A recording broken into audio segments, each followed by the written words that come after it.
Hello there, people of the internet. My name is Brent, and today we're going to be going over a new archetype being released in Rise of the Duelist, Dragma. Dragmas are all about protecting themselves from extra deck monsters and sending cards from the extra deck to the graveyard for either disruptions or search power. Now, the Invoked variant is topping Japan at about 23%, while Orchest is following behind it at about 15%.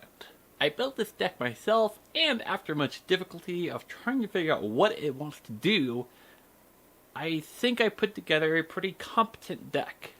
More on that later. Starting off with the cards that have yet to be released here in the TCG, for the main deck, I have 3 Maiden of Dragma, 2 Maximus Dragma, 2 Dragma Knights, 3 Disciples from Nadir, 1 Dragma Punishment, and 1 Shadow Rook. The idea behind the Dragma engine is to have an Invoked Mechaba out on the board before you start using Dragma combos. You would start off with Maiden, and then use Maiden's effect to search out Maximus. You summon Maximus by banishing a Summoning Great Almirage that you summoned earlier, and then you use Maximus' effect to send both Incineration Dragon and El Shaddai Al Capone to the graveyard.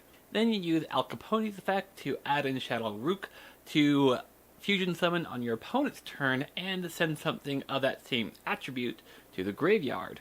As for the rest of the main deck monsters that have been released here in TCG, I have 3 Alistair the Invoker, 1 Nail Shadow Ariel, 2 Ray Shadow Wendy, 1 Shadow Dragon, 1 Shadow Beast, and 3 Ash Blossoms. So this is already a bigger Shadow engine than what most of the deck lists that I've seen are using, and there's a couple reasons for that. The first reason is because those deck lists were using cards like Maxi and Harpy's Feather Duster, which are still banned here in the TCG, so I wanted to make up that difference somehow. The other reason is because whenever I use Al Capone's effect, I would have to discard something like Ash Blossom or DD Crow, and I wanted to have something to give me a little bit of benefit for this card. As for the spell cards, I have 3 Magical Meltdown, 2 Invocation, 2 Shadow Fusion, 1 El Shadow Fusion, 3 Call by the Grave, 2 Twin Twisters, and 1 Terraforming. Now, most of the decks that I was seeing was only running 1 Shadow Fusion, and they weren't running El Shadow Fusion at all. The reason why I included another Shadow Fusion and El Shadow Fusion is because if I don't draw into the Dragma engine, or even the Invoked engine for that matter, I still have it opening play if I have other monsters in my hand. Or if I do have that combo, I can go into both Shadow Construct and Winda on my opponent's turn. As for the traps, I have 3 Infinite Impermanence and 2 Solemn Judgment. There's not a lot to say here. Permanence, negate a monster effect. If it's set before activation, negate a spell trap card column, and Solemn Judgment, negate a summon, or a spell trap.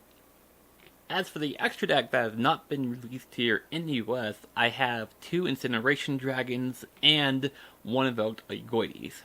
Most of the time I am not going into Invoked Oigoides, and it's impossible to go into Incineration Dragon because it's lacking one of the fusion materials. But Incineration Dragon is still a good search card when you send it off of Maximus' effect, because when it's in the graveyard during that turn, you can add in another Dragma card like Dragma Knight. Plus, Oigoides is a light type monster which can be used for a future Mechaba, and it's also a good target for punishment at 2k attack.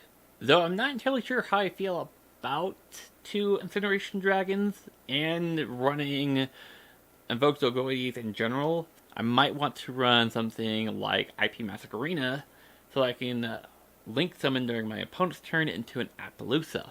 As for the rest of the extra deck that has been released here in the US, I have 2 Invoked Mechaba, 1 Invoked Purgatrio, 2 El Shaddai Construct, 1 El Shaddai Winda, 1 El Shaddai Al Capone, 1 Broadsword Dragon, 1 Cross Sheep, 1 Sailman Great Almirage, one Secure Garnet, and one Appaloosa, which are 2 cards I do not physically own. Historically speaking, in an Invoked deck, you would run both Almirage and Secure Gardener just in case if you lose a dice roll and your opponent makes you go first, or if you just don't have another play going second.